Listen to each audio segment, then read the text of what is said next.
Vatican City, AP.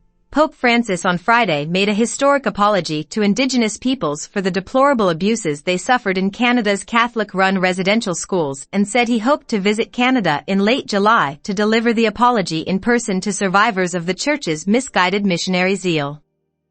Francis begged forgiveness during an audience with dozens of members of the Métis, Inuit and First Nations communities who came to Rome seeking a papal apology and a commitment for the Catholic Church to repair the damage. The first pope from the Americas said he hoped to visit Canada around the Feast of St. Anna, which falls on July 26 and is dedicated to Christ's grandmother.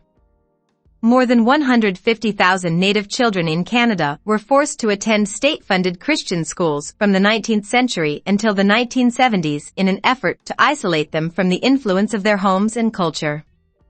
The aim was to Christianize and assimilate them into mainstream society, which previous Canadian governments considered superior.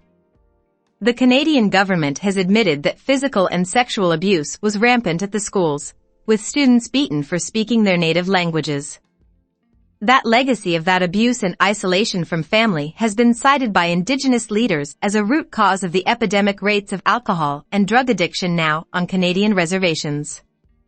After hearing their stories all week, Francis told the Indigenous that the colonial project ripped children from their families, cutting off roots, traditions and culture and provoking intergenerational trauma that is still being felt today.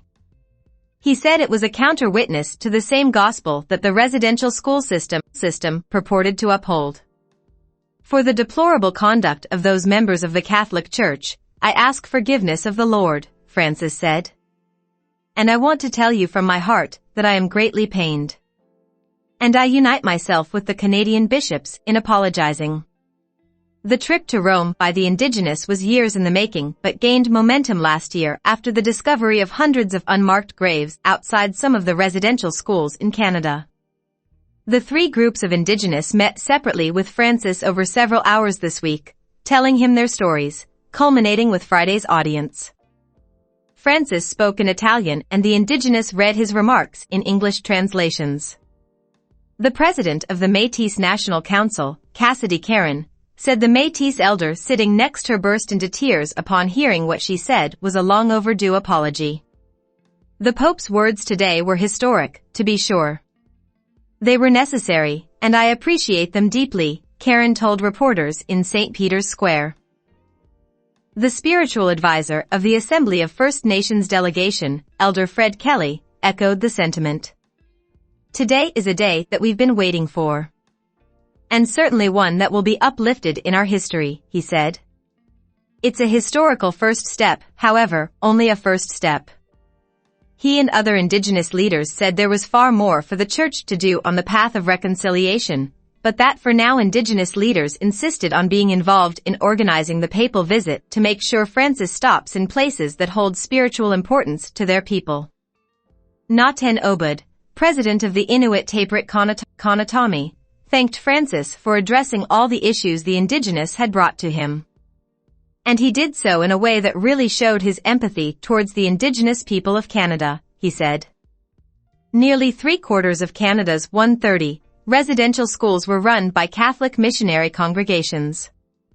Last May, the TKMLUPS Te Sequapemc Nation announced the discovery of 215 grave sites near Kamloops, British Columbia, that were found using ground-penetrating radar. It was Canada's largest Indigenous residential school and the discovery of the graves was the first of numerous, similar grim sites across the country. Francis said he felt shame for the role that Catholic educators had played in the harm, in the abuse and disrespect for your identity, your culture, and even your spiritual values, he said. It is evident that the contents of the faith cannot be transmitted in a way that is extraneous to the faith itself. It is chilling to think of determined efforts to instill a sense of inferiority, to rob people of their cultural identity, to sever their roots, and to consider all the personal and social effects that this continues to entail, unresolved traumas that have become intergenerational traumas, he said. After the papal apology, the audience continued with joyous performances of Indigenous prayers by drummers, dancers and fiddlers that Francis watched, applauded and gave a thumbs up to. The Indigenous then presented him with gifts, including snowshoes.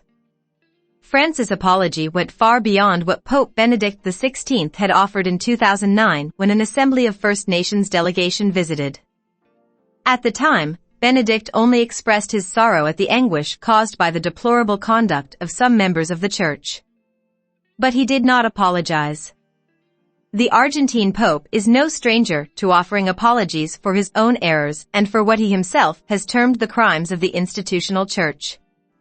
Most significantly, during a 2015 visit to Bolivia, he apologized for the sins, crimes and offenses committed by the Church against indigenous peoples during the colonial-era conquest of the Americas. He made clear those same colonial crimes occurred far more recently in Canada at the Catholic-run residential schools.